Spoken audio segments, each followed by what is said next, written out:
टंडोलियार जिले में आम चूंडनि खां अॻु पीपीजे सीनियर अॻवान हाजी अब्दुल सत्तार बचाणी सरगर्म अहम शख्सियतनि खां पोइ पीटीआई जी अहम विकेट किराइण में कामयाब थी वियो। पीटीआई हैदराबाद डिवीज़न के नायब सदर अली नवाज़ चौहान, नवाज़ लीग अॻवान हाजी अब्बास अराई, अली डिनो ख़ासि अली, वाजिद खोसो ऐं ॿियनि टंडोलियार के बचाणी हाउस पहुची अॻूणे महीने हाजी अब्दुल सत्तार बचाणी से मुलाक़ात करे पीपल्स पार्टी में शमूलियत करे छॾी। इन मौके ते मीडिया से ॻाल्हाईंदे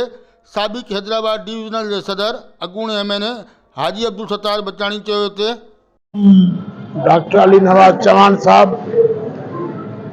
उन सां गॾु आयल ॿिया जेके बि चौहान बिरादरी, ख़ासकरी बिरादरी या दोस्तों वोट फतू लाशारी चांदिया तकरीबन जरी करे यूनियन काउंसिल पाक संगार जी पूरी देह या माण्हू आहिनि। उन सां गॾु असांजो नून लीग जो काउंसिलर साहब आहे साबिक़ अब्बास आराई साहब, मैं उन सबको वेलकम कहता हूँ ऐं उन्हनि थोराइतो आहियां। जीअं त हींअर मौजूदा सिचुएशन में असांजो चेयरमैन बिलावल भुट्टो ज़रदारी साहब जिन हिकिड़ो नौजवान रहनुमा आहे ऐं उन हिकिड़ो नओं नारो हयो आहे त असां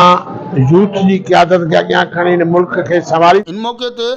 टाउन कमेटी चंबड़ के टाउन अॻूणे chairman Jibran Lagari, Sindh people's youth ज़िले सदर वसीम लतीफ़ मंगरियो, फरहान पुताफी, पीर यूसुफ कुरैशी,